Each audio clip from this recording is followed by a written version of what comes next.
So what is that thing right there? So that's actually a model of Craig's brain. Yeah, I can see that. So that's the thing that I was just issued the patent on. It's my robotic net launcher to stop the school shootings. Okay.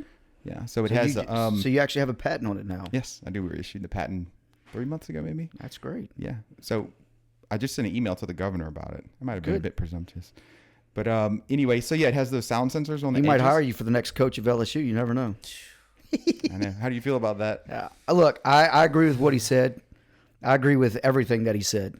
I think coaches' salaries are way too much. They're way too bloated. And I don't like the whole buyout issue. I mean, $54 million because you suck, Basically. And yes. So I think that's absolutely ridiculous. The only issue is when it comes to this, I heard Dan Patrick say this, and I like what Dan Patrick said. Coaches need to have like a 3 to 5 year contract because nobody stays for 10 years. Nobody stays for 10 years. And if you have 3 to 5 years, you all make it incentive based. Zero buyout. If you get fired, you get fired. You suck, you suck. But the issue is that, everybody's talking about, Lane Kiffin coming. I say Lane Kiffin's not coming here. If he comes here, it'll be a miracle. They're going to pay him $15 million a year to come here, which they're not going to do. Saban's not coming here. I don't see any big name coach coming here. So I would say that they're going to have to go after some sort of a hot shot coordinator who wants to make a name for themselves. So yeah, I'd like to hear Josh's opinion on all that. Josh has zero opinion on this. I think that they get paid too much, like you said, and I think that Kiffin's not going to come here. There's no way he's going to come here. The thing with what do you think? No. How do you think he would do a good job, Josh? I don't think he's going to come here. I mean, 15, maybe 16 million a year. So he's not going to do that. Lane Kiffin, I know nothing about football. So Lane Kiffin, he's got a propensity to leave wherever he's been. Yeah. However, so ask his wife. Yeah, he's left her too. Oh. But they finally moved. Yeah. Dang, bro. Right. But okay. But here's the thing about it. So listen to this thing. So they had gotten divorced, right? Okay. So he's in Oxford. His family's in Oxford. She finally moves. His ex-wife finally moved to Oxford to where they can actually have their families all together. They're still divorced, but they're all still like in some weird family dynamic, which I think is great. Sounds like a Netflix series. Yeah, it should be. But Kiffin, the thing about Lane Kiffin for me when it comes to Ole Miss, he just has to make them relevant. There's no pressure about winning a national championship, none whatsoever.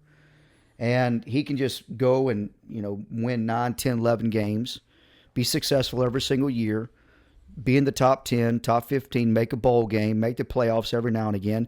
They'll build a statue to him in about 15 years. He can finish out his career there. So in my case, why would I leave there? I have no pressure whatsoever. The only thing I got to do is beat Mississippi State, and that's a cakewalk. I think you should be the next coach. Not a chance. Well, I think you would do a good job. Me? No, man, I don't know anything about football. Well, In that case, compared to me and Josh. Yeah, so we and Josh, our first LSU game experience. So me and Josh went to a few years ago. Someone said you need to go. We went to the Alabama football game, Alabama LSU, which is like I guess the biggest game of the year. Biggest game of the year. Yeah. Uh-huh. Someone put us. We were on the sidelines. I think you saw us. Yeah. On the sidelines, had celebrities around us. And I looked at Josh. I said, "We don't deserve to be here. We really didn't deserve to be there." And after LSU lost, yeah, everyone was really sad. We somehow ended up on a bus to the parking lot, and everyone was really quiet. we were just having fun. We had a great time. Me and Keith were at that game. I think it was Keith was at that game with me. Saw our purple sweaters or something. So, I have season tickets to LSU, so we go to them. And I didn't go to the last home game at against A&M because I was like, number one, it was raining all day, and I knew it was going to be raining that night, and I didn't want to be sitting in the rain, which it didn't rain during the game, but still.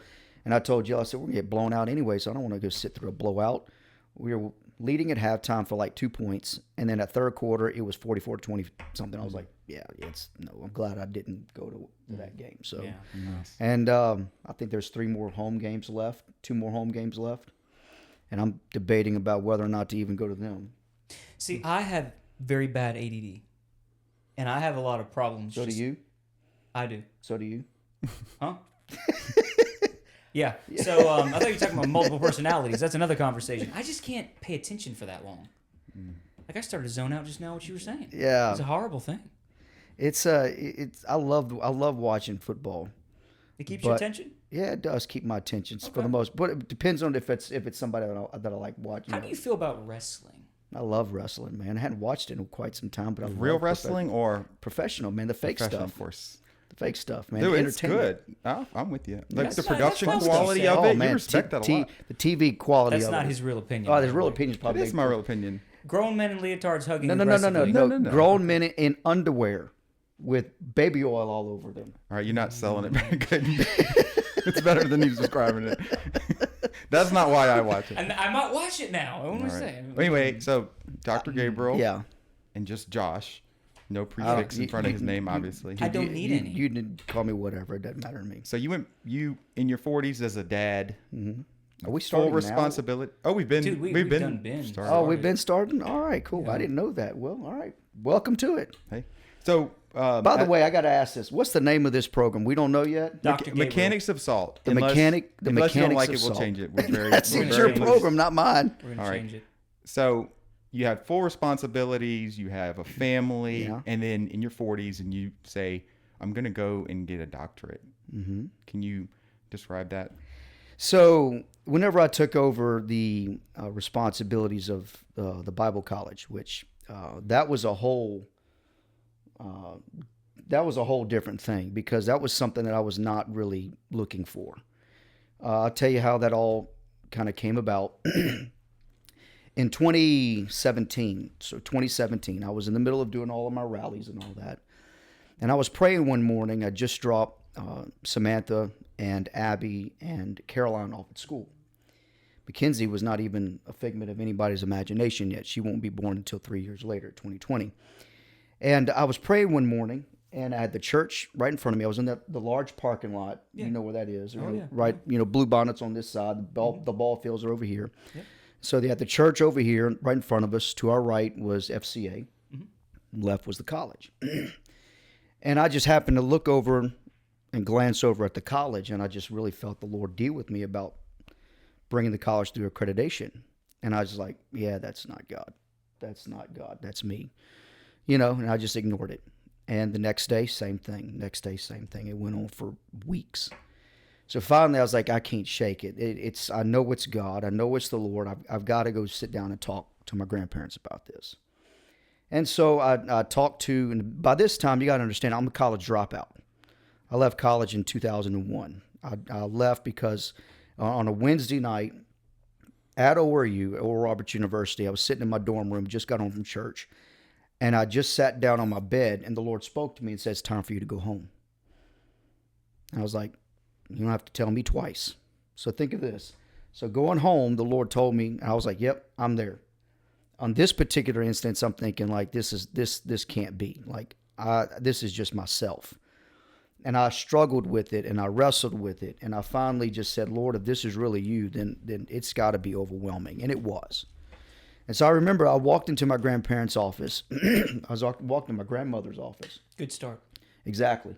And I asked her, I said, can I get Papo in here?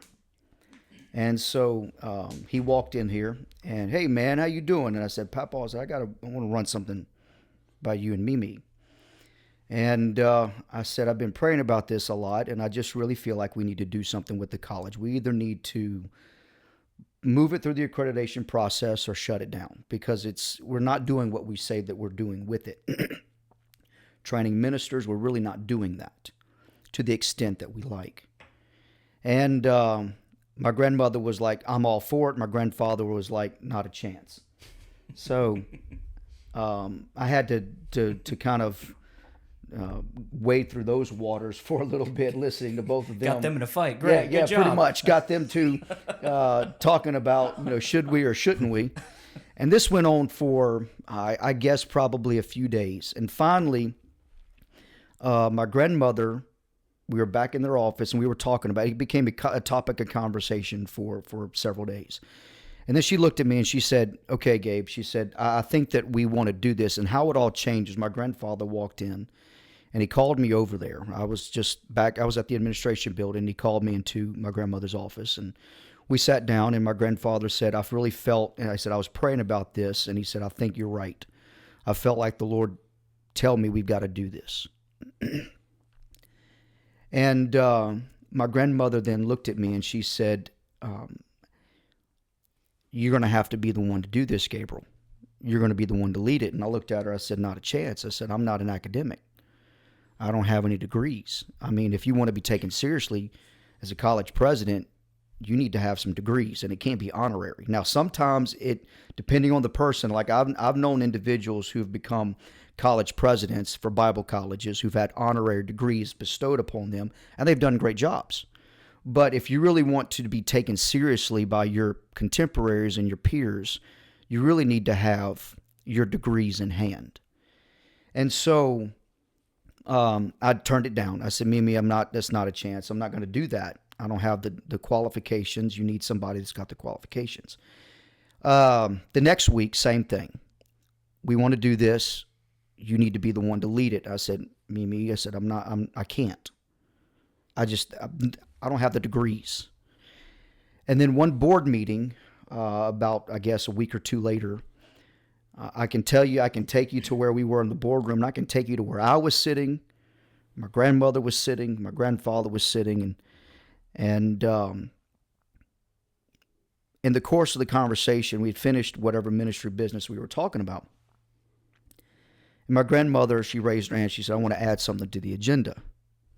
I want to talk about the Bible college. And I was just like, oh, man, come on. And this time, though, she looked straight at me. And she said these words. She says, Gabriel, you're going to do this. It's the right thing to do. I'm too old. Your grandfather's too old. We're too busy. And you're the only one we trust to do it. And I just looked at her and I just said, okay, well, I said, you know that I have to go back to college. I got to go get my degrees. And this is before I even thought about it. And I was like, I'm going to have to go get my degrees. She said, well, go get them. I'm like, do you know what that's going to take? Go get them. So at this point, you had no... I had no degrees whatsoever. I had a high school diploma. That was it. And a thermometer. Yep. And I was a college dropout. And she just said, you're the only one we trust to do this. And so I said, okay, I'll pray about it. I didn't have to pray about it because I knew right then and there. I'm like, okay, I'm going to have to do this. She totally skipped over your dad on this. Yeah, Just didn't even come up. And so I'll never forget whenever I started this process. This was in the summer of 2018. And I sat down to have our first staff meeting as the newly elected, not really elected, but appointed president of JSBC. We did not have a school board. We did not have, there was nothing. We had nothing. All we had was just professors, and that was it. And so there was already some tension because I came in as pretty much my grandparents saying, I'm installing this person to be involved and to run this organization. I was terrified. I was scared. I had no experience in doing this whatsoever, but I knew it was the right thing to do. And I sat down and we were in the library at the time in one of the conference rooms, and I was standing up. Everybody else was seated, and I said, guys, I'm here to create chaos, because out of chaos comes change. We need to change what we've been doing. Obviously, we're not doing what we say we're doing, or I don't feel like we're doing what we say we're doing. We need to actually become what we are, and that is training individuals for ministry. But it was during that time frame that I had been introduced to a consultant who knew somebody at Oral Roberts University who just unveiled and rolled out their online programming. So somehow I got in contact with him. And then I started my undergraduate, and I had to finish at two years of my undergraduate left. So I did it all online while I was going to while I was running the college, and we had 3 kids. And in 2020, it was my last semester. I was getting ready to graduate, and of course, Mackenzie was born in February of 2020. And then the whole world went crazy in March. Not because of Mackenzie. No, well, partly. No. COVID. Yeah, because of COVID. Just want to clarify that. Kind of shut the whole world down, right? Mackenzie came over, whole world went crazy. Yeah, exactly. I graduated in 2020, and I knew I was going to go get my master's. I just knew that. But I really had no interest of going to get my doctorate. I was going to stop at my master's because I felt like, you know what, people would be somewhat impressed. I wouldn't say impressed, but they would at least have some respect that you went and got your master's degree, and running a college. It's no big deal. So what did your wife say when you said, hey, I'm going to take over the Bible college and I got to go back to school? What did she say about There that? was a lot of trepidation, of course. Her biggest issue is, how are you going to handle all of this? You have ministry, you got the ministry, you got the college now, you have us, family. It's going to require a lot of sacrifice. And, but she understood that for me to do this, I had to do this. It wasn't one of those where I was electing to do it. It was almost like an elective forcibility, I guess you can say. I had to do it. Yeah. I asked you at lunch the other day. I know you have a good wife, because I have a good wife. Those two Asked things you the related. other day. Yeah. I asked him the other day, I said, is there anybody in your life that can tell you the truth, that can tell you hard things? And you said, oh yeah. You said 2 people, and the first person you named was Jill. Yeah. And then I thought about, my wife's the same way. She'll tell me the hard stuff that I don't want to hear all the time.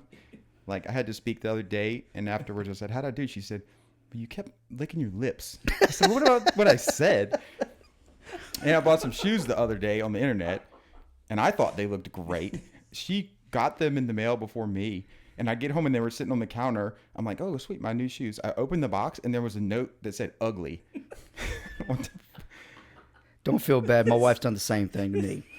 Because I have. He was real excited, though. What kind of shoes were they? I don't know. Ugly I don't ones. even want to say. They are ugly. returned them. I let her override my opinion on what looks good. So I conceded that. okay, so They were I'm ugly. a sneakerhead. I like sneakers, and so I've bought some pretty outlandish sneakers that I like, and I'm thinking like, these are pretty dope. And my Can I wife, see those? Only if you're on. yeah, and my wife would look at me and she's like, yeah, if you're on something if you think that those are What? But This is why we love your wife. yeah, Dude, I'm gonna text you pictures of shoes before I buy them and say, hey, are these cool? No, Please you need do to that show 'em to because- his wife first. so no, she- because I'd probably egg you on to say, I think You if should we do it. combine forces against our wives y'all on are our shoe doomed. Y'all are purchases, doomed. she'd be like, those shoes are ugly. Be like, well, that's not what Craig and Josh said. yeah, exactly. I'm like, you don't know, bring me into this. no, you're already I'm gonna stuck. agree with them. Probably just- You're already stuck, No, man. no, You're they- already here, I mean, man. to Jessica's, they were ugly. What brand were they? Do you remember? I think they were Nike. Yeah, they were See, Nike. but no, because they had the 2 strips of Velcro on them. No, and they that didn't. was- They didn't. They were cool. They were cool, probably. I'll find a picture. I'll find it and show you Please, afterwards. I would like to see. You got my interest peaked, but so I Jessica had has a picture. I had a Anyways. very understanding wife. When I started my master's in 2020, the fall of 2020, I went for 2.5 years on that, and I graduated with high honors, which means I had straight A's for the whole thing. And you got to understand something. And being in school, I've never had straight A's in my life. Never. I think the last time I had straight A's was like kindergarten. And I never cared much for school. I was always the one that my mom and my dad would always say that, you could always make straight A's. I was like, yeah, but it takes too much effort. And I'm just not interested in learning about algebra. And Well, when you have looks, you really don't need grades. that's right. And when I was, I was So you also, were really in trouble. No, I'm sorry. I was also an athlete, so I cared more about sports than I did academics. And but I when I went to college the first time, I would recognize it. I was not mature enough to handle it. I mean, I did not go to class. My last semester, I didn't even buy books to my classes. In one of my classes, I would buy magazines and I would pass them out in class because normally it was a video that people were watching. And so they would always ask for my magazines, and I'd just pass them all out, and they'd just bring them right back to me after the class was over. Did you charge them? No, I didn't charge them. I just Such a said that, Gentile. you know, I know it. I wasn't like you and your people. Well, you know, hey, it works. Your Make sure sport your was- phone doesn't explode. Careful. Yeah, exactly. Your sport was basketball, right? Yes. You didn't play that in college, but high No. school you were kind of a superstar, right? So I had the chance to play in college. When I went to Oral Roberts University, my brother and I was sharing a room at the time. I got home from class one day, and one of the assistant coaches called my room. And it was on voicemail, so I picked up the voicemail, and he said, "My name is Coach so-and-so, one of the assistant coaches here. We know who you are. We know that you're here. And if you would just show up to the tryouts, which will be at a certain time frame, you'll be on the team. It's an automatic. All you got to do is just show up. We know who you are. We know you can play." You were a guard, right? I was a guard. And we know that you can play. We know you can shoot the lights out. And if you decided to do so, just show up and you'll be on the team. So I talked it over with my brother. He was like, "Dude, you got to do it." But at that time, I was like, okay, they're going to force me to study. He said, nope. And I was one of those, I was like, nah, I'm just not interested, you know. Oh, okay. So I decided not to. And people have asked me, do I regret it? And I say, not one bit. Just not one bit. So anyway, when I finally graduated with my master's, it was during that time frame. I was taking 2 electives that were non-theological. My master's was in a theological degree. And so I had 2 non-theological classes. And I remember the first class, it was more of like a quasi-business class. And I was so behind because everybody in there was used to this format and used to this class. This was, it was home economics. Yeah, it was learning how to bake cakes and stuff. So, but it was one of those things where they were all used to the program, and I was coming in at green, which I had no idea. Talking about value propositions and looking at all these different things, and I'm like, I'm like, I don't have a clue what all this stuff is. So I remember about halfway through this semester, we have 7-week classes, 7-week sessions, and then a break, and then another 7-week session, and that's one semester. So I was talking to my professor, and I emailed him. I said, "Look, I got a lot of questions for this project coming up. I don't have a clue what I'm doing, and I need some guidance." He's like, "Yeah, no problem." And so one night after class, it was like a Thursday night. The project was due the following week. Class was over, and he says, "Gabe, just hang on. We'll get to our meeting." So we get there. We start talking. It's a 30-minute time frame, and so about 25 minutes into it, he stops. He says, "Do you think you can make it?" I'm like, "I think I got enough information to just make it work." And then he asked me something. He said, "Have you ever thought about going and getting your doctorate?" And I'm like, "No." He said, "If you did go get your doctorate, what would you get it in?" And I was like, "I don't know, maybe theology." And I'll never forget his words. He looked at me and he says, "Gabe, you don't need that." And I looked at him. I'm like, "Well, what do you mean I don't need that?" I'm like, "I'm in ministry." He says, "Gabe, we watch you. My family and I, we watch the network all the time. You pretty much already have a doctorate in theology. Your theology is strong." And then he said these words to me. He says, "You need to understand that sooner than you realize, that whole organization is going to be in your hands. And you are not ready for it. You need to have the tools and the skills to run that organization." And I was like, "Okay, well, so what are you suggesting?"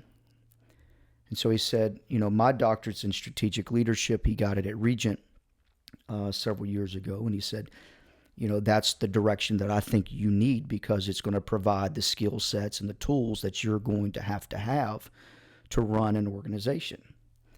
And so I just kind of was like, okay. And he said, "Look, just think about it, pray about it, but I'm telling you, this is the direction you need to go." The next, that was in the spring. So I had I had to take 2 more classes after I graduated in the summer. Just kind of how it all fell out. So I graduated in May, but I still had to take 2 classes in the summer. And so I was on the beach with the family, with Jill and the kids and Carolyn and Jennifer. And I was in the middle of a class, a non-theological class. My professor, He has got a PhD in what's the name of it? Futures thinking or something like that. I mean, the guy, when you start listening to the guy, you can listen to him for 5 seconds and he's like, you're like, this guy's lost me. Like, he's already thinking 25 years in the future. That's Josh. Yeah. And I so feel Josh is listening like to that. Josh, Yeah. And You were so- in the middle of class on the beach? yeah. Well, I was on vacation and I had to go inside and I had to sit in on a Zoom lecture. And so Man. Oh, okay. that was you're talking 7.5 years of school. That means every summer I really didn't have a vacation.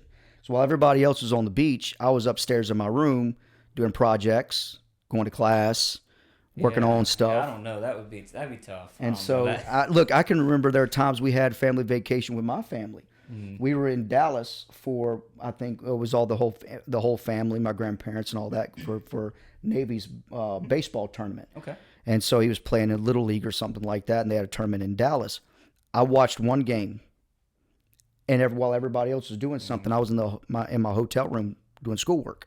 Did you ever like think, man, I really want to give up, but I've already told All the the time. whole world I'm All the doing time. this? All the time, because people don't Talk about realize. accountability, right? Yeah, but people don't Like you realize. never get away from You that. never Yeah, choice. I didn't have a choice.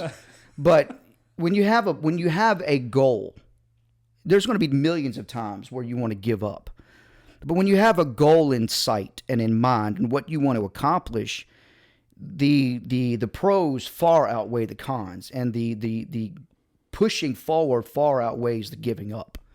And I think I wanted to quit every month, because the workload was just, I was burning both ends of the candle, so to speak. You could, and consistently having to say, I have to leave my family and I have to go do this hard thing over and Well, over. think for about years. camp meetings. Every camp meeting, I had projects due. So not only was I running the services, preaching twice, but I was also working on papers, projects, because I had to submit them on Saturday before midnight. And so, I remember working on one resurrection camp meeting, a 45-page paper. Man, I'd have just taken a few articles you've written, just put them together. Couldn't do and been like, that. Here you go. Just take it. They actually, you can't do that because there's certain specifics that you've got to follow. And so there's certain formats that you got to Man, follow. they're smart. They figure I it. know it. They get it all. But Craig just uses ChatGPT. there's nothing wrong with that as Really? long as it helps, Like, you can do that academically. That's good to go. They don't. My professors would say utilize it, but don't overutilize it. Utilize it for if you need some help getting some things, but don't let it write your paper because you have to turn it in through a format called Turn It In. It's actually Turn It In, and so but it actually tracks to see if you use AI. It uses AI to see if you use it. Exactly, and so if you use AI, you automatically fail. And so you can use it as a resource, but it can't be like copy and paste. I got you. Nice. So 45-page paper. And that was during a before, camp meeting. but that was before the whole ChatGPT. So I literally had to write that on the computer with I think we had to have 25 or 30 sources at the time. So you'd Legit be like old school. 30 pages, and then you'd be looking at the different fonts to see if you could stretch it to 45. Couldn't do that. Comic Sans. I wish you what's could. the font that gives you I wish you a could lot do more? that. I don't know. I always use Times New Roman. We had 8. to. It was all Times New Roman 12. You couldn't do 12. anything like They that. gave him they cut him. You loose couldn't on do that. 13. You couldn't do 12.5. It had to be Times New Roman 12. Margins 1 inch. Yeah. Border. All that. So it was very specific. Front to back. and the back to page front. couldn't say very, very, very, Exactly. very, very, very. Couldn't say the same word So 55 you had times. to really write 45 pages of meat. You did. You did. And so that summer class, I was sitting we had rented a house and I was sitting in the kitchen table. And Dr. Gary, who I consider to be, he was my dean for my doctorate. Great guy. I was talking to him about the project. He lost me after 30 seconds of talking because he's one of those that was just he's a futurist. He's got a PhD. He sits on all these different types of boards and programs, and he is the keynote speaker for this thing and that thing. he's got awards like crazy. And his shoes aren't ugly, Craig. I don't know. They never paid attention to his shoes, but we were talking about the project, and then he asked me the same thing. He said, "Gabe, you ever thought about getting a doctorate?" And I'm like, "No." He said, "Well, if you almost identical, if you would go and get a doctorate, what would you get it in?" I said, "Well, maybe theology." He said, "You don't need it." I looked at him. I said, "What do you mean you don't need it?" "I don't need it. I mean, I'm in ministry." He says, "Gabe, we watch you. Everybody here watches you. You don't need it." And then he said the same thing as Dr. Steve said. He said, "You got to understand that whole organization is going to be in your hands, and you're not ready." He said, "You He used really those same words? Same words." Wait, did these two know each other? They did, but they did not collude with each other. Wow. It was Okay. it was seriously freaky Kinda because crazy. it was two people that in non-theological classes that both really encouraged me to do this. That's cool. Okay. And so I talked to Jill about it, and I said, I finished my master's, and I said, look, I was getting close to finishing it, and I said, I really need to get my doctorate. And she's like, "I know you do, but can you take a break?" And I'm like, "Well, Can we change some of these diapers? believe me, I did that. I mean, I was changing diapers and staying up late with the kids, with Mackenzie and all that while I was doing all of that. So I was like literally burning the candle at both Oh ends. yeah, I remember that. And so, I remember that. I actually thought, like right as you got to the end, I was like, Lord, don't let the rapture happen as soon as, right when he gets this. Let him I- get his I doctorate. would've- Give I him a would've- couple days of this. I would have enjoyed it if the rapture would have happened. So, but we were in the back in our bedroom, and I was talking to her about it, and she says, "I wish that you could take a break," but she's like, "I know that if you do take a break, you're never going to do it." Yeah, she's probably right. And she was right, because I told her that. I'm like, if I took a break, a semester off, a year off, I would have no interest in going back, because I'm in a groove, I'm in a flow, and to get back into it is going to be difficult. And I could so, imagine going back to school. Yeah. Oh my goodness. and I'm in my 40s and doing this. Yeah. So, and so I made the decision and I applied. And when I got that acceptance letter that I had been accepted into the doctoral program, I'll be honest with you, I cried, because it was like, I can't believe that I'm actually doing this. Fast Oh, forward. not tears of joy. No, Oh, okay. I thought you were It like was tears I got of accepted. sadness? Tears it of wasn't really tears of sadness. It was almost tears of, it was like, I can't believe that I'm really doing this. It was like a shock. Yeah. Like I'm putting myself through another 2.5 years. Maybe you're like proud of yourself a I little was. bit. I Like, was. I was college dropout before, Yeah. and I'm accepted And now I'm into going to a doctoral doctorate program. That's And cool. so fast forward, I want to get to this. And this, if I get emotional, y'all forgive me. But when after I graduated, it was this past summer. And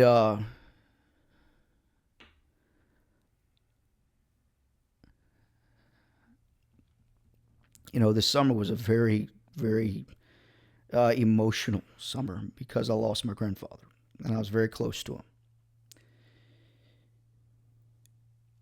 After he had passed, it was in mid-July, and I came home one day from work, and I had an envelope about this big, and I knew what it was. And Jill was eating a snack, and I opened it up, and I looked at my diploma, and I started to cry, and I put it down, and I've only opened it up one other time to show my grandmother, and I still have it. It is still on the kitchen counter. It is still in the envelope. I can't look at it, because I know that was the last trip that my grandfather ever took. And it was to see me graduate. And that day, that graduation day, I remember all the doctoral candidates were in one specific room. And they had pulled up, and Mike Matthews, who works at ORU, is a great man, great man. He's trying to talk to me about coming to work for me here at the college one day, and eventually I think he will, but he was waiting at the side door. He got my grandfather and my grandmother, wheeled him back, and before they wheeled him up to their, and I have to give credit to Dr. Billy Wilson at ORU. They really took care of my grandparents. I mean, they went over and above to take care of my grandparents. They did not have them sitting in the general, crowd. They had them in a box where they could see the stage and where I could see them, and security that was around him to make sure that nobody would really, mess with them, what have you. But Dr. Mike brought my grandfather back to where my class was. And all my classmates from all over the world. I mean, we had them from here in the States, Germany, South Africa. I got my grandfather always would get on me all the time if I don't have a handkerchief, so I got one. I got one too. Yeah. He pulled up, brought my grandfather back, and we had one of my guys from Ethiopia that was there, or Addis Ababa, and I mean, everybody was just floored that Jimmy Swaggart was actually sitting there. He was in a wheelchair, but he was there. And they all just couldn't believe it. I mean, they couldn't believe that he would take the time to come and talk to all of them right before we walked out to sit down. And it was such a highlight to have. And whenever, after he'd passed, and whenever I got my diploma, to this day, I can't look at it. Because I know that was the last trip that he took. And he would tell me, man, for months leading up to my graduation, man, I'm proud of you for doing this. I can't wait to see you walk. I can't wait to see you graduate. And I remember telling him, I said, Papa, I know it's going to be hard for you and Mimi to travel. I understand if y'all can't make it. I want y'all there, obviously, but I would understand if y'all can't make it. One day, driving to church, my grandfather he was looking at the interstate, or Perkins, wherever it was. We were driving to church, and I told him that. He said, man, don't bring that up again. We're going. We wouldn't miss it for the world. And it doesn't matter how hard it is to be there to watch you graduate. We're proud of that, and we're going to make it. And to know that was the last trip that he took. Boy, it just meant the world to me, that he would go through all of that just to watch his grandson graduate. It's a beautiful man. And that meant so much to me. And so, but like I said, I can't even look at my diploma right now. I just can't. And so that day will come.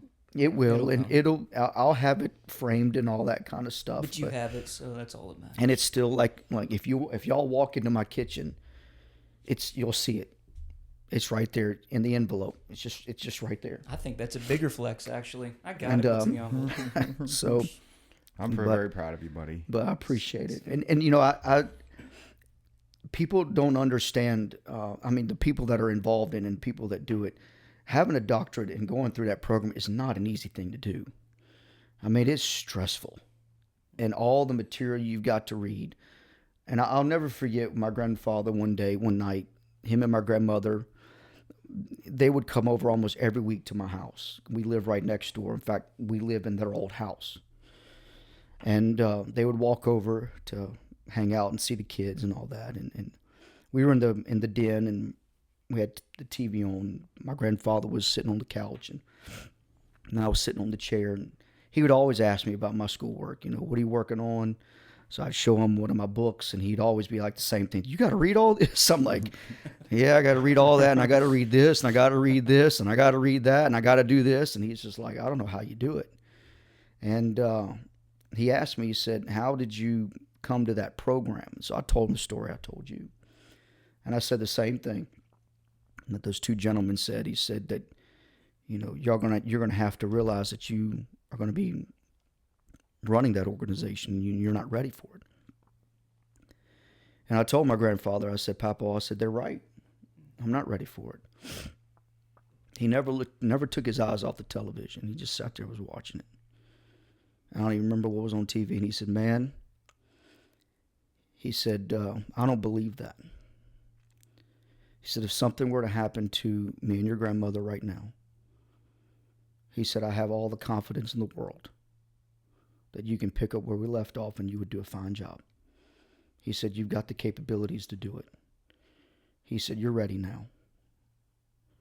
And I looked at him, I said, Papa, I appreciate the confidence. I said, but I'm not. He said, you are. You are.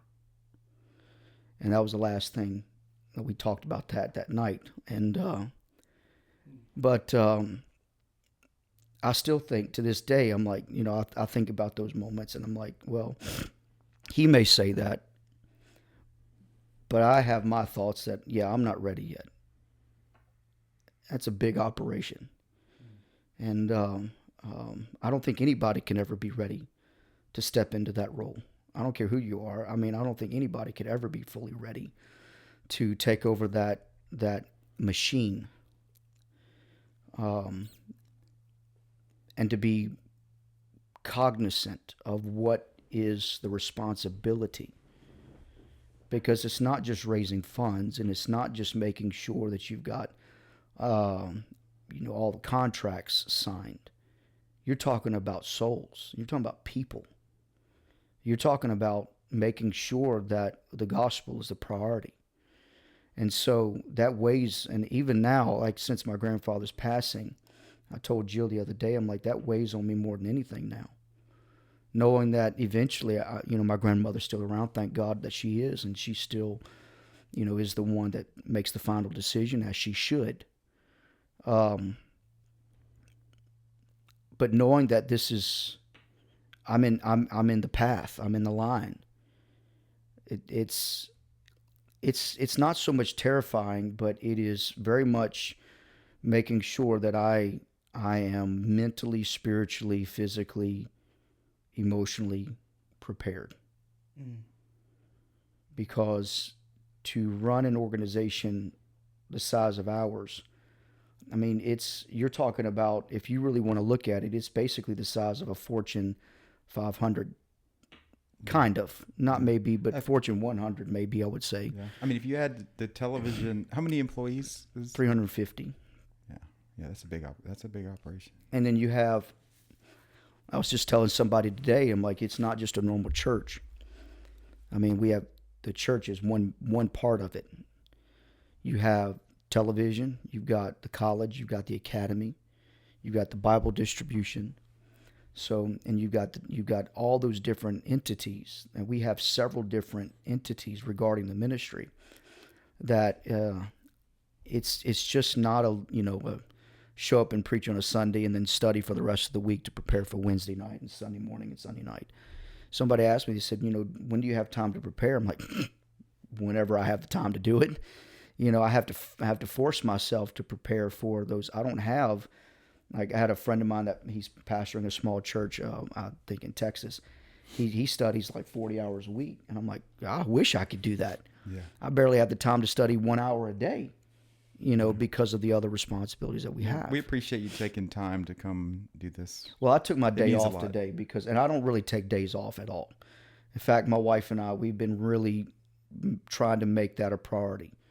That I feel guilty taking days off. I feel guilty when I don't work. That's why he's here. Mm-hmm. Yeah. So. Penance. Yeah, exactly. So Well, this doesn't work for you. I hope this. No. doesn't feel This like is fine. work. This Okay. is fine. This is actually quite fun. So, but my wife and I are trying to make sure that I have. I don't sleep. Let's just put it. I don't sleep good at all. I never have.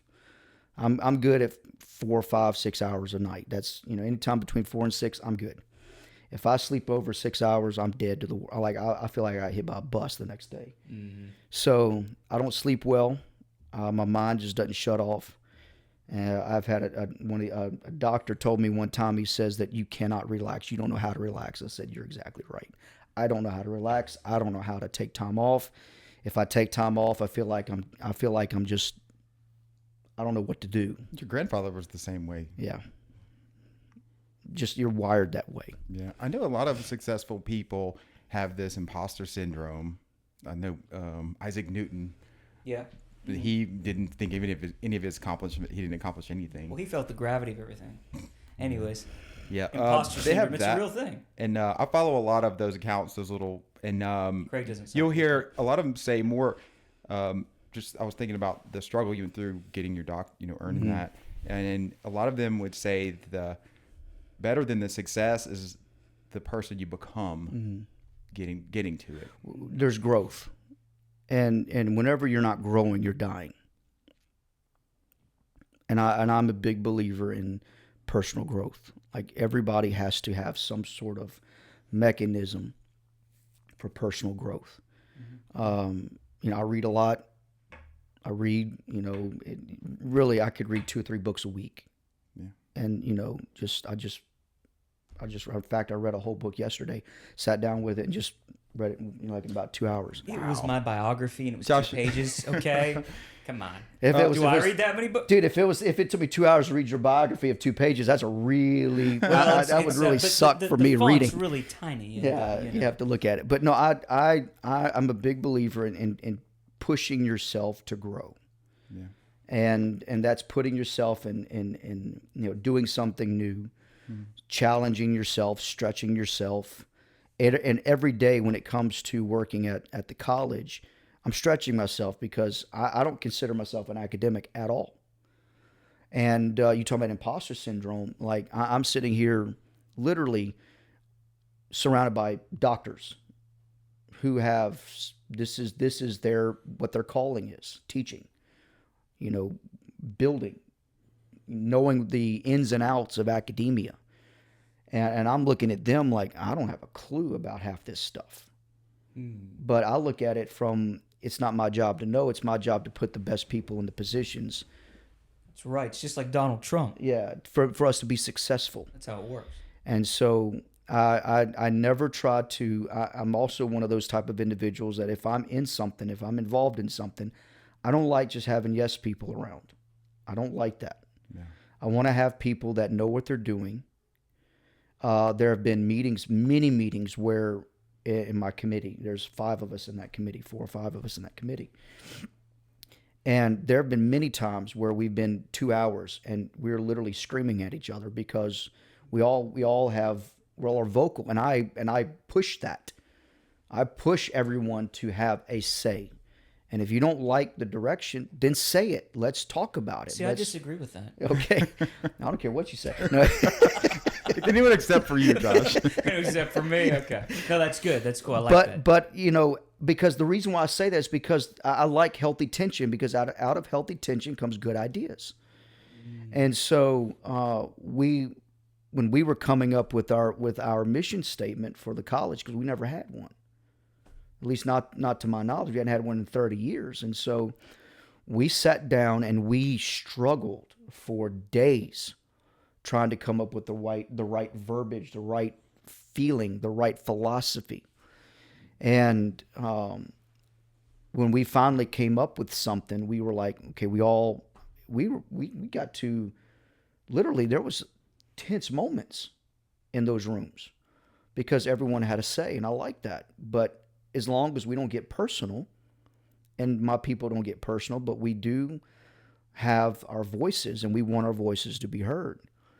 And then in meetings, and we were going through our institutional objectives, that's another one where there was a lot of tension because a lot of us knew what to do. I did not, but I was involved in it. But every one of us, it's like you've got to push yourself beyond that limit of what you think you can do to get the gold out. Love that. And that's what we did. Yeah. And so we were able to push through. What'd you come up with? those institutional objectives, there's a lot of them. How There's about the 6 main of them. one? Oh, 6 of them. There's 6 of them. Is there one main No, one? there's No? not All right, well, really. then I There's don't- just I don't there's wanna hear all not. 6. But Disagree then with Gabe is number one. yeah, exactly. But then the next one was we had to come up with 4 goals for our 5-year plan. And so in looking at all of our ideas, what are the most important goals that we want to accomplish? And it doesn't matter. You can have just, one. If you accomplish 1 in 5 years, I'm fine with that, just as long as we get through 1.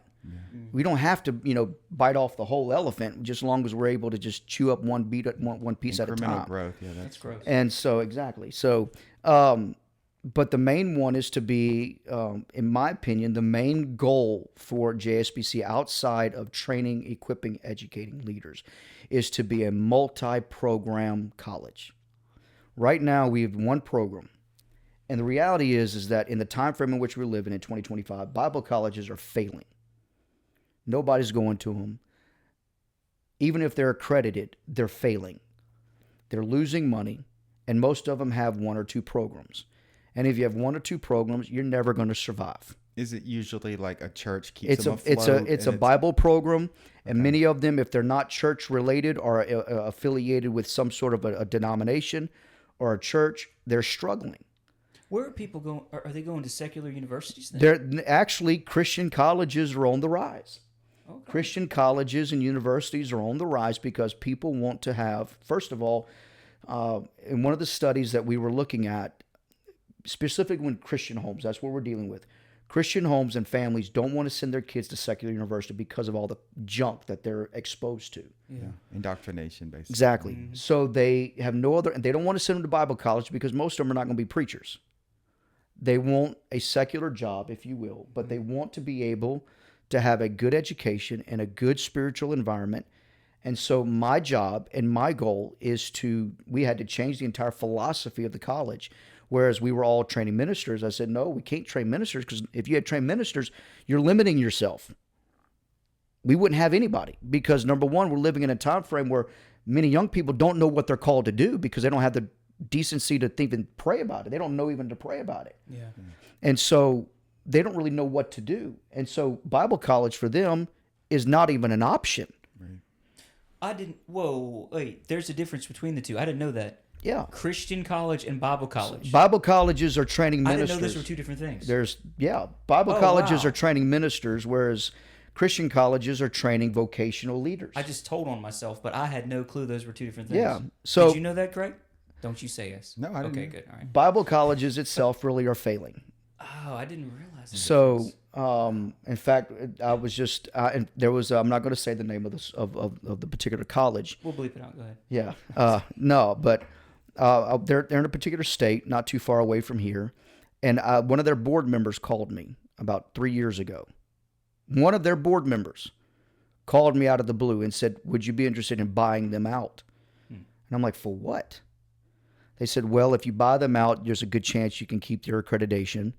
You'll have their library, even their staff, because they're bleeding students. They don't have any students." And so this particular college finally just shut down and is now just an online entity. Oh, wow. And they don't even have that many students to even continue. So when I went to the Bible college, I had already gone through a regular college and gotten a degree. And so I think like it just added. I mean, I like, you need It to sure know the did. Bible. Like you need to be a born again believer. Absolutely. I think the best engineer is a spiritual So engineer. so what you just said is exactly the type of student that I want and the type of college that I want. I want to be able to provide alternatives because here's the reality. In any Christian college, Christian university, any college whatsoever, if you have Bible in it, you're limiting your people that are going to go in it. But if you have business, if you have education, if you have leadership, if you have engineering, if you have all these different things, all of your students are coming there. But the ones that are called into ministry will go there. But these will still get the Bible. Yeah, the culture would be It's the same. messy. And those that are in this entity will still get all of the biblical courses that they need to graduate. But also they'll have their ability to earn their degree in whatever field that they choose.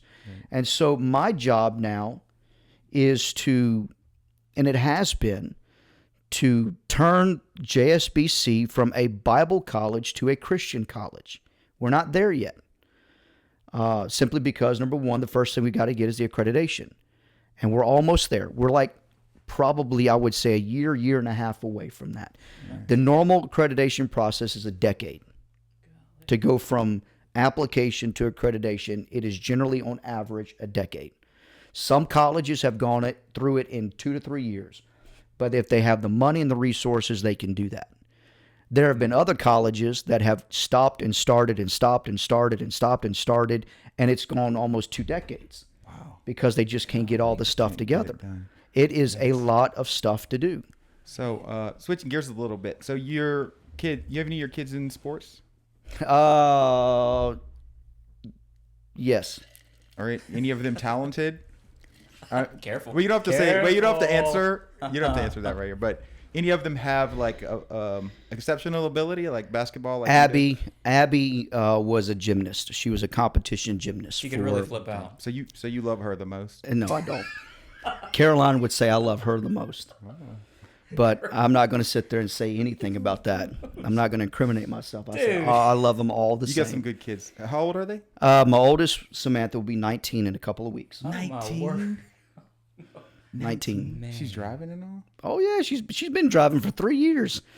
She's in college. Dang. She's at JSBC right now. She's a freshman at college at JSBC. And then Abby's 15 years old. And then Caroline just made 12. And Mackenzie's 5. All girls. People ask me, am I ever going to go for a boy? And I say, this shop is closed and closed forever. Yeah, that's a smart man right there. I'm not. And look, here's the thing. When Mackenzie graduates high school, I'll be almost 60. So talking about empty nesting, there's a lot of people in their 40s and 50s that are empty nesters. I'll never be an empty nester. Yeah, your people live a long time, though. Thankfully, they do. But I'll never be an empty nester because by the time that Caroline graduates or Mackenzie graduates high school, I'll be 58, 59. And, of course, if she goes to college, I don't know if she will. That's still a long way away. She's in kindergarten right now. We'll have grandkids probably. We will. Oh, man. And so that's exciting. That's exciting. You're going to have a full life there's always going to be stuff going on. Sure. Sure. You don't sound too excited. Got wife and 4 girls. And 2 dogs. And 2 dogs. They're both female? No, they're both male. Okay, so there's a little balancing the testosterone. There is. So, Eldon is 14. He'll be 14 in December. He don't do nothing. Eldon. Eldon the elder. Eldon the elder. He is exactly right. He eats and sleeps. That's all he does. 14 in dog years is what? Yeah, he's old. A lot. He's old. 150. I remember when your dad had Boudreaux. Yeah. And he talked about Boudreaux. Yeah. He loved Boudreaux more than he loved you. That's a true statement. That is a fact. The bulldog. I'm joking. That's a fact. What is what's his name? Eldon. Eldon. He's an Australian Shepherd. So I had him. I adopted him when he was 5. I adopted his brother Bo when he was 2, and I got their sister Lady when she was born. So I wound up having all 3 of them. Wow. And Lady passed away when she was 5. She had cancer, and just went downhill in 6 months. And I dropped her off one day during the share-a-thon to get checked out, and she died on the table. Oh, that sucks. What? And so I had to go rush back to the vet, and that was sad. And then Bo, I've had him, and he passed away last summer. He had the dog equivalent of ALS in humans, where his back legs just quit. Like he couldn't move. And he was happy, and he was so wanting to do stuff because he was a very energetic dog. Always energetic, and I always thought that Bo would always live the longest because he was the healthiest. But it started, and in about 6 months, he was gone. And then Eldon, who when I got him was 111 pounds, he was fat, and it wasn't my fault. His previous owner fed him steaks just like every single night. I'm thinking Happy like, dog. dude, Did they sleep in the bed with you? No. Inside dogs or outside dogs? They're inside dogs. Now Eldon stays outside mostly during the day because especially now with the weather outside, it's nice for him to stay outside. But if he has a choice, he'd much rather be inside. But How now, much does like he he's weigh? inside right now. Right now he weighs about 60 pounds. Yeah, so, So I my got him dog- on regular dog food, and he's lost a lot of weight. So my dog, she died last year. She was a Great Dane. She was like 135 Oh, pounds. yeah. And then she was really cute and little, and we let her sleep in the bed with us. And that's then right, it never y'all- ended. And so then Yeah. it was this giant horse So, sleeping. so to add that, whenever Jill and I got married, I had gotten a pug, and his name was Harley. And so it's the same thing. At first we had him, and he was just not going to sleep in the bed. Well, he was crying. Don't So those things snore? oh, dude. He got so I brought him into bed with us, and it literally for 8 years until he passed, he was in the bed with me, and he did everything with me. He was my little man. If I was on the couch, he was on the couch with me. If I was going to take a nap, he would literally jump on the couch, crawl up. If the couch, if the pillows are right here, and I'm laying on the couch, he would nuzzle himself up between the pillows and me, flip on his back with his legs sticking up, and just go to sleep. And then at night, whenever I'd get him in the bed, he would get in the bed, and I'd have to open the covers. He'd go all the way down to the bottom of the covers, get in between my legs, and start licking my feet. And he would fall asleep licking my feet. That's funny. Yummy. And then he would, when he would get tired of that and he would wake up, I'd have to open up the covers. He'd come up and lay his head right on my pillow and put his face right next to mine. Oh, gosh. That's awesome. Well, so That's what I do to my wife right now. I was gonna say it, but you. so I was like, all right, I'm gonna make this dog have the best life you could ever. So I never made her go in a cage. Every day, like when I go to the gym in the morning, I'd stop by Mr. Feet and get her scrambled eggs. So I got her scrambled eggs every day. And then The gas station. she slept in the bed, and if she heard something in the middle of the night, she'd take off. She was so big, she would make us lift the covers to let her under the covers. But she was so big, she would take off with all the covers and everything. She would just leave. And yeah, I have walked in this house, and Shelby was on the dining room table. Oh, yeah. Yeah, Just she laid decided out. she wanted to sleep on the dining room table, so we just put a bed up there and let her have it. Yeah. And then if people were over at like 8 o'clock and she was ready for bed, she would start barking at them, and I would say, "I'm sorry, y'all have to leave." She took my wife's hand one time and led her to the door. Like, get out of this house. Jeez. We're It's like, "Sorry, 8:30." Bethany, see you later." Shelby was very Nah, scheduled. Yeah, no, Shelby mine's was a gentle giant. now Wilbur, my lab, my kids named him that. Wilbur the lab. He's an English lab, and Wilbur's a fitting name for an English lab. He's just, So we got Wilbur. I got him last year, and got him last October. So I've had him for a year. So he has his kennel. He sleeps in the kennel. He stays in his kennel most of the day when I'm not home. But he's almost 2. He's a year and a half, almost a year and a half. So I have made in my mind that whenever he gets, and excuse me for saying this, because when he gets fixed, That works. when he gets fixed Yeah. and he kind of settles down a little bit, I'm going to bring him to work with me and just let Okay. him kind of be my work pal during the day. Why do you have to wait? You for should that? wear matching outfits. with him. Because, yes, I want to, but I think that he might enjoy that too much. The reason why I don't right now is because he's so excitable. He has the zoomies all the time. Oh. He'd run all over the place. I brought him to work with me a couple of times. He can't sit still.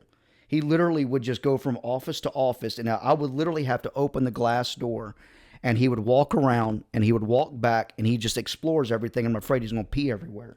He just jumps So- on like He's some just- doctor's yeah, desk. he and look at does. it, and then you're the boss, and they have to act like it's okay. Yeah, Like, this is exactly. He perfectly like fine. he wants to kiss everybody. He's everybody's friend, and so So when you get that, do you know? So when that happens, this changes. it kind of calms him down a little bit. Like- the testosterone starts. Tony. Josh does the same thing happen with Josh. I can see that now. I knew it was right. I can through your see that brain. right Oh my now. God. Can we just comment on this, by the way?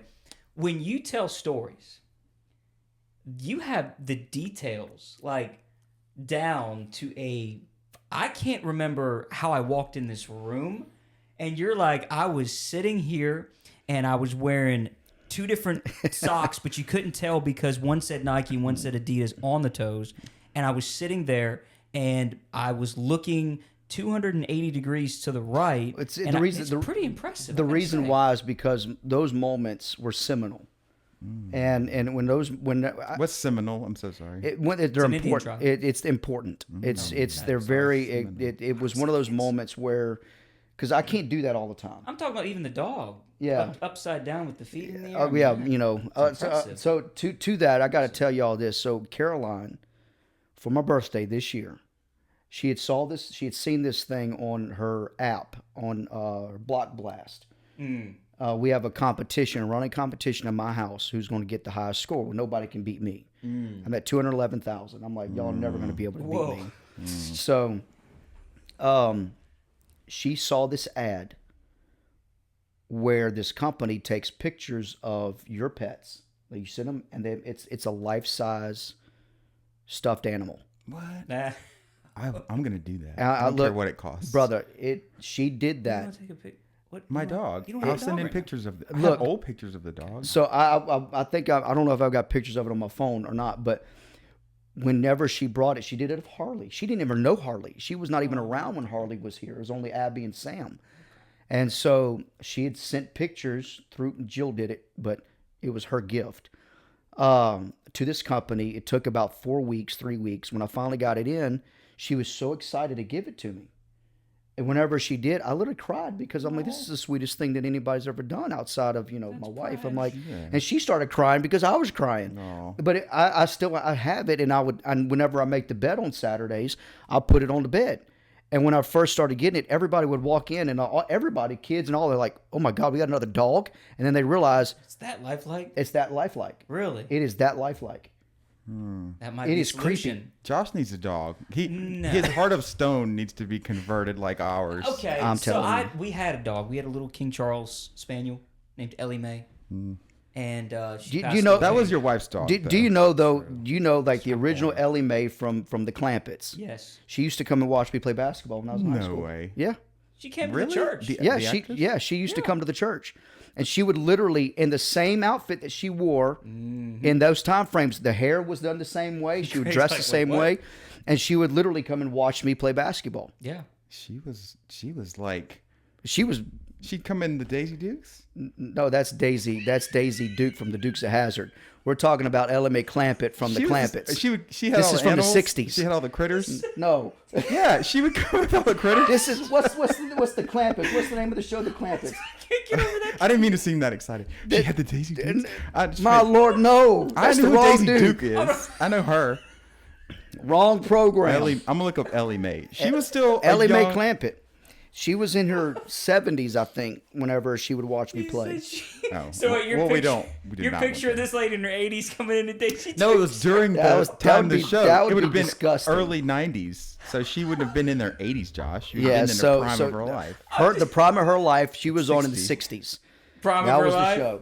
Oh, that's And what so she was on? the Beverly Hillbillies, Yeah, Ellie Mae she wasn't the Clampett. one, the grandma in the rocking chair. No. She was the The one with Ellie all the Mae animals. Clampett Yeah. on the original You Beverly are, but Hillbillies. you are thinking of the Dukes of Hazzard. I'm sorry. No, That's I'm where thinking you're of her. at. She was a beautiful lady, but she Yes. always come in with animals and stuff Yes, like that. and so she would Okay. come and watch me play basketball, and whenever I was in high school, and it would be a little known nugget right there. Specifically to go see you? Mm-hmm. Her kid wasn't in there? No, she didn't have any kids, not to my knowledge. If not, if she was grown, they were all grown. Now, that detail I do not That's know. an amazing So, story. but yeah, she used to come and watch me play basketball. At Craig's FCA. very impressed. I can tell he's impressed. Look at that. I am very He's impressed. impressed right there. You make the beds? Like I do. yours and everyone else's, just yours? Mine and Mackenzie's on Saturday. That's my routine. You make everybody's bed? No, the girls upstairs I don't, but me They're and still in the Mackenzie's. beds, probably. That's They the are. problem. They are. Make it around Caroline's them. not, but the other two are. Abby will sleep till 3:00 in the afternoon if you let her. So I hate the bed making thing, therefore I don't do it. Actually, you I do don't all mind the it. pillows? You have a Yeah. lot of pillows? We have, but I do as much of it as I really don't mind it because to me it's become a routine. So I come home from prayer meeting, and Jill usually goes to Jerry's to get worked on for her massage, for massage therapy. We And know so- about Jerry. yeah. We do your sister-in-law. Yeah, I'm telling you, he's Yeah. he I have trains called me. him Gerald, but that's Y'all okay. y'all need to come work out with me. I heard you've been lifting some heavy stuff Yes, lately. yesterday I was deadlifting 315 pounds. What? No. Yeah. Really? Yeah. My bench press last Tuesday, he did this god awful torture chamber rack on me to where he put on the bench press, we started off at 225 as a warm up. jumped it up to 285, jumped it up to 305, You benched 305. and then 315, and then went back down to 135 for 30. You 30 just did reps. one 315. You hit 315 4 times. What? You're twice as strong as me. Golly. You're 3 times as strong as me. I for tried. Sure. I was really trying to get my bench up, and I only got to 275. Was the heaviest I ever got. Yeah. And I had a camera and everything, So- and I was gonna do it, and then I failed. I couldn't do it. So I have to do I mine. recorded myself He failing. puts it to where the last week was he put 405 pounds on it. Good grief. And he says, I want you to hold it for 10 seconds. Like literally holding it up for 10 seconds. And then I have to put it back down, strip it to 305, and then rep about, I think, 2 or 3 reps after that. Dude, that's very impressive. That's a lot of weight. Yeah, Jerry, he wears leather.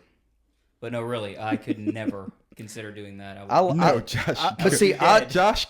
I like No, working out sorry. because that is like my only form of stress relief. Josh is mentally strong. I am what? Mentally strong. What does that mean? I don't know. You're not physically strong. I was trying to Appreciate be nice that. about I need it. that clarification. Please, I could. like working out. And so y'all gonna have to come and work out with me one Dude, day. I'd love to. Sounds like I I'll don't- just be watching That sounds y'all. intense, like that. I've never sounds trained with really somebody intense. like that. No, before. so he trains a lot of people every day. Most of them are elderly people, but he likes it whenever I work out. But he defined does. me. But he trains a lot of NFL athletes, and he works that with a makes lot of sense. LSU players. So he knows how to strength He train you knows the how right to do way. all of Okay. that. And so he's worked with Alvin Kamara, who's the running back for the Saints. Ethan Posick, who's a starting center for the Cleveland Browns. He's a friend of mine. We work out together in the summer. And he's 6'7", 300-something pounds. He's a 6'7". monster. Yeah. Sorry, I had to. I don't And you throw it understand up the what same that is. bench as this guy, I bet. No. That guy can flat. I've seen him throw some weight up that I'm like, holy cow! Like this He's is also 6'7". 6'7". I don't understand all that. My kids are doing that. I'm like, I don't have a clue. I would explain it to you, but I feel like, It's it's so out of your age range. yeah, it is. And so I like to work out. I like to train. That's my only form of stress relief. And I literally will walk in with 1,000 pounds on my shoulders, and I really feel like I can release that whenever All I you do train. is lift 1,000 pounds and it releases. I generally to that point, I generally lift. If you add all the weight up that I move, it's generally anywhere from 12 to 15,000 pounds throughout the whole. Wow. What? Yeah, Really? if you add them all up together. Okay, all right. I'm embarrassed for you to know how I go at the gym. I don't. Sometimes I'm like, I don't know. My ADD kicks in about halfway through, and I bounce to every. I do a lot of. What would Jerry say to me if I told him that I do a lot of work on the machines? He'd laugh at you. Well, I've seen him. I laugh back. No. Yeah. How is he in good shape? Yeah, he's in good shape. Great shape or just good shape? No, he's in great shape. He doesn't train like me, Okay.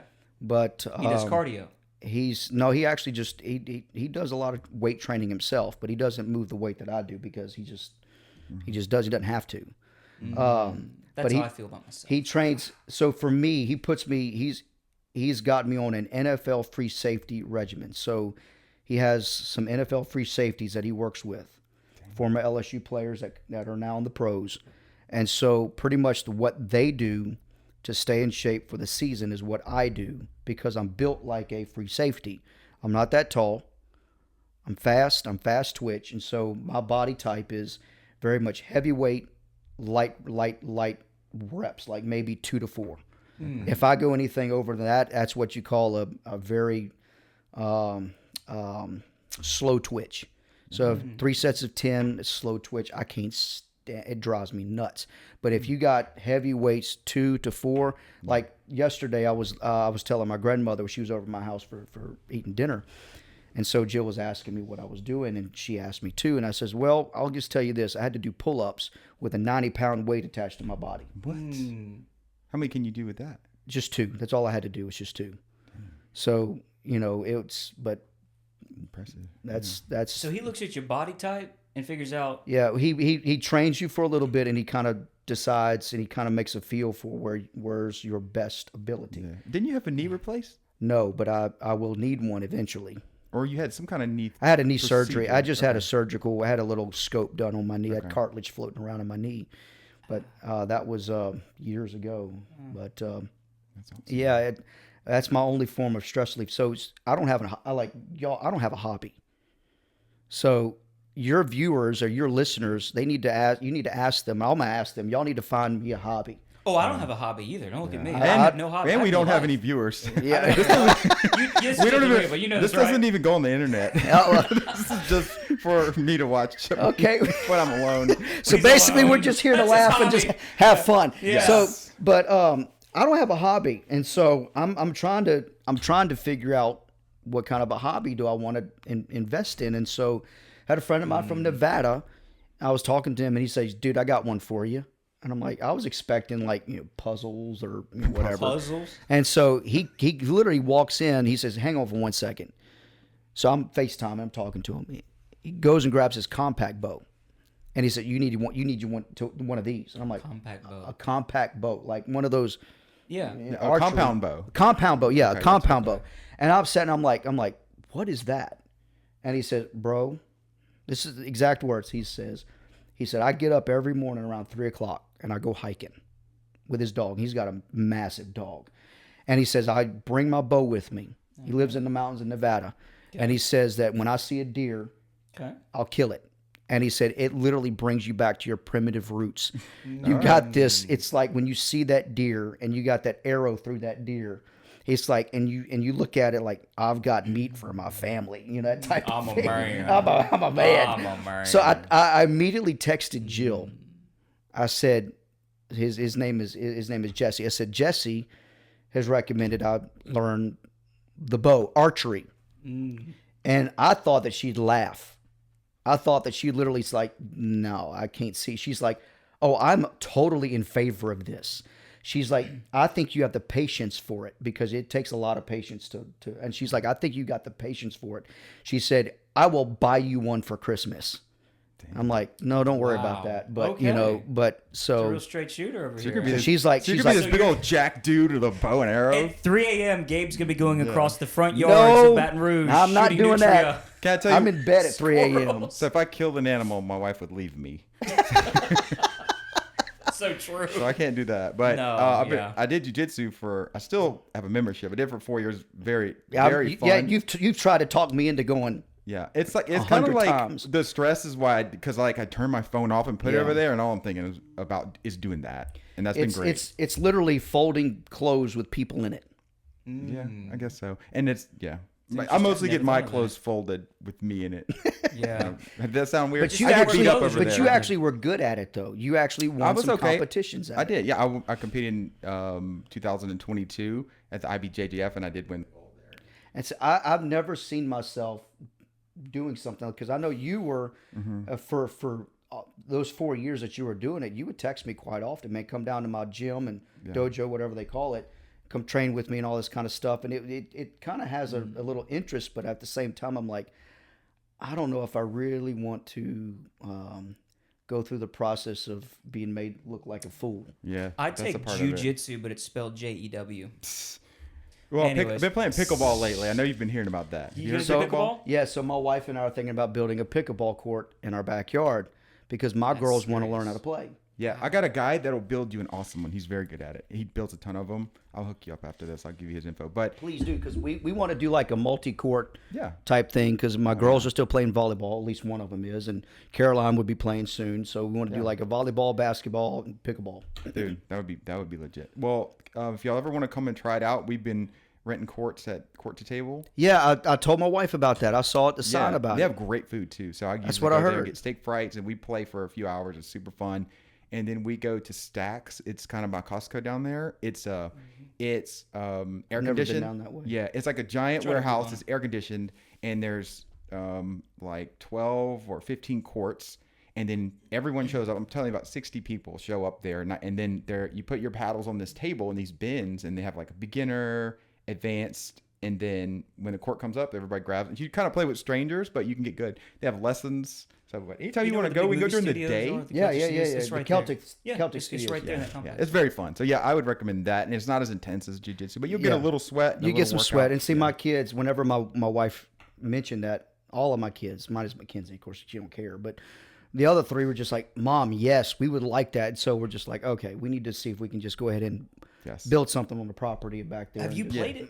Never. Never. Okay. Well, I take that back. My kids had a little kiddie pickleball thing, and I play with the kids, but that's nothing. I don't Well, really so count my that. good friend Brock, he's like you. He was like a basketball superstar guard also, and he is phenomenal at pickleball. It translates the hand-eye stuff. It's the y'all hand-eye have, it coordination and the translates. speed. Yes, so you might fall in love with it. It's super fun. Maybe if my knees can hold up to it. So we'll see. Yeah, a lot of older folk play it, and they got bad knees, right? Yeah, yeah, but they're not lifting 15,000 pounds at the gym every day. Doesn't That's matter. true. His knees are not from that. His knees are from Right. basketball. All right, well, brother, this was fun. I enjoyed this. And, So y'all just gonna have to let me know anytime. I was gonna ask you how much protein a day that you eat, but if we're gonna 200. add, He eats you know. 170 grams. I eat a lot of protein. I was counting my macros. Let me see if I can find it of what I used to do back in the day. Let's see. I don't think I eat enough protein. That's my problem. Yeah, you Yeah, need to get so- your body weight. So my grams.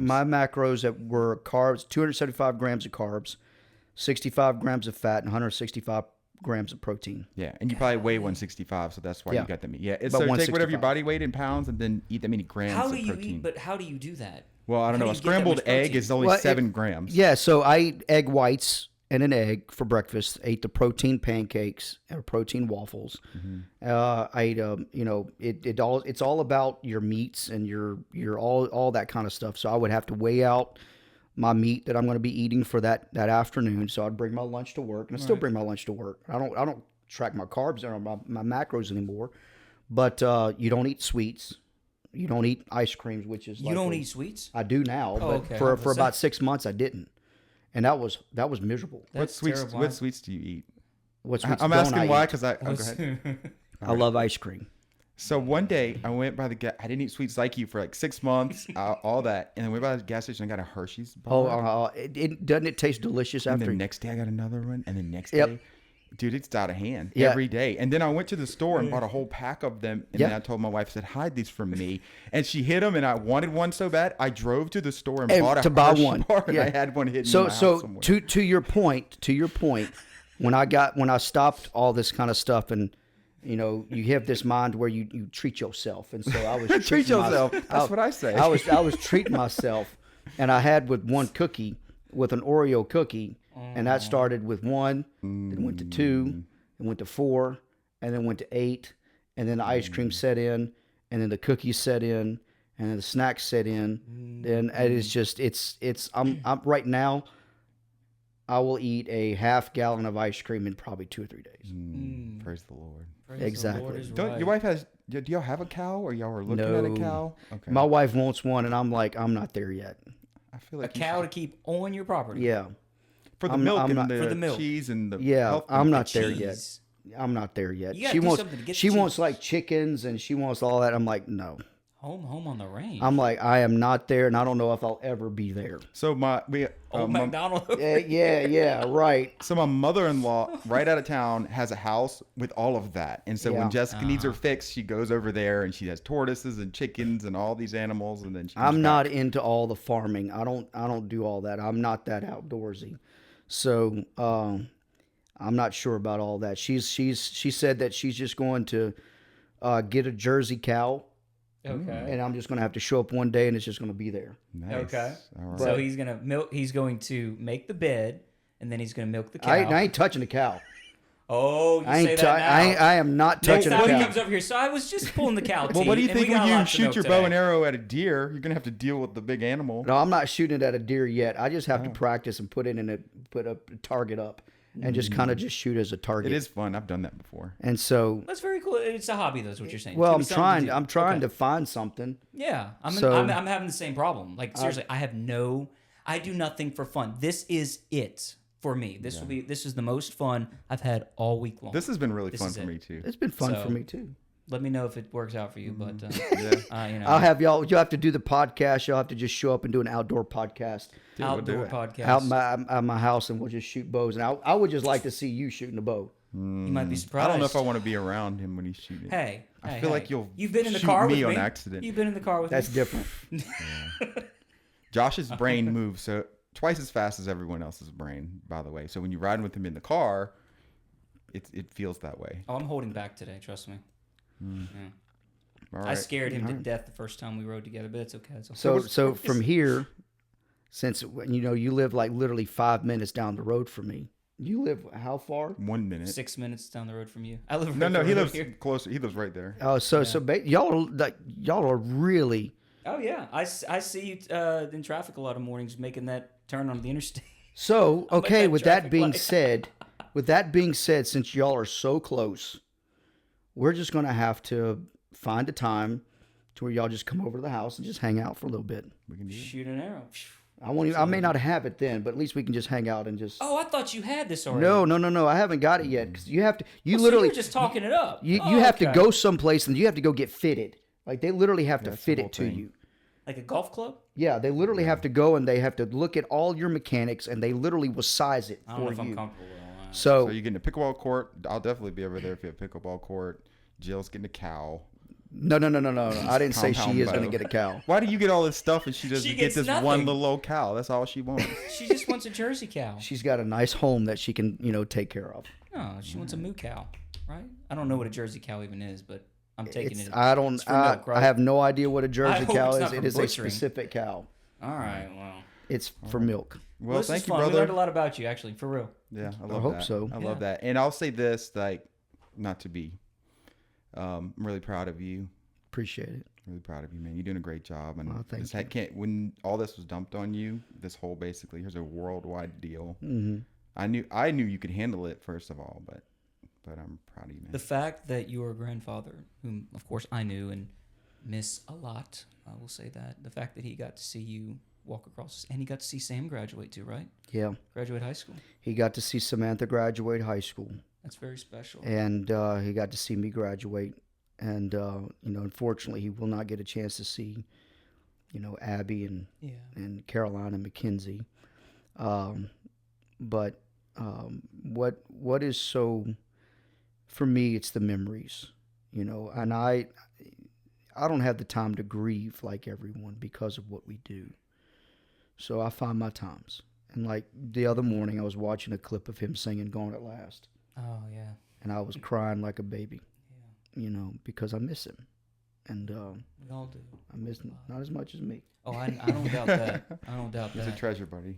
Yeah, We're grieving with you. I and appreciate I'm it. going to. Thank you.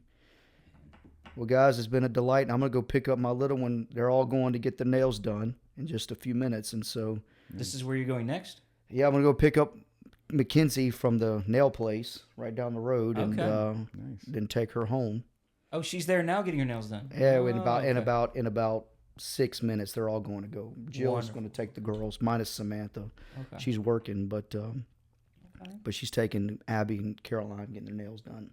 Good stuff. All right. I got boys, so I don't know anything about all this. Dude, I don't know anything about raising boys either, man. So I'm definitely not getting their nails done. We'd be having a talk. yeah, we've been having a Anyways. serious. Josh, we need to Yeah. talk to you. No, trust you me. know. I do my own. We're We don't good. even know what this is. This podcast is. We just we sat up here one time for 6 hours, just hanging out, talking. about everything. So do y'all even post this stuff? 100% Yeah, I yes. did. I got a YouTube channel. I was trying to get the video production stuff We right. had Joseph Larson on here. We had. Yeah, What we have but on here? the I- video stuff wasn't great. That must have been an Oh, it was, interesting conversation. It was fun. We need to Yeah. get him back on because the video wasn't great, and now that it's right, I don't want to put out Yeah. anything great. Like watch out! Oh, Well, and shout out nothing to he said Tim. made sense Shout out either, to so we Tim gotta redo Tracy. it. Hey, So here's what I want to do. Here's what I want to do. Uh-oh. I think that in order for this to be a really fun podcast Okay. experience, you need to get my sister-in-law with me. Oh, the we were same we were time. trying to arrange that. we tried to, Yeah. but she had her She is amazingly funny. yeah, and she's always busy, and Yeah, then she is. she's had some injury now, Yeah, so she's She's working. telling through all that. her business, but why not? Yeah, she's No, funny. when she originally she's she hilarious. like wanted to be here. yeah. So She, it's, every it's time going she's to come, happen. and She's been on here with us. and Yeah. she's really smart too. She knows all is. kind of stuff. Did She you is. know the Earth is flat? Anyways, No, I'm Oh afraid. my listen, God. listen. I Don't get me Did you ever started tell on Angela that. about that? Jeez. So, she's flat, but this is the thing. She's a scary flat earther because she's really smart and she'll kind of get you questioning She if you really converted believe him. it. No, she didn't convert me. I was just questioning it. 95%. I was almost Jill, there. He booked a trip to the ice wall. Jill is the same way. She starts to, I just look at her, I'm like, no.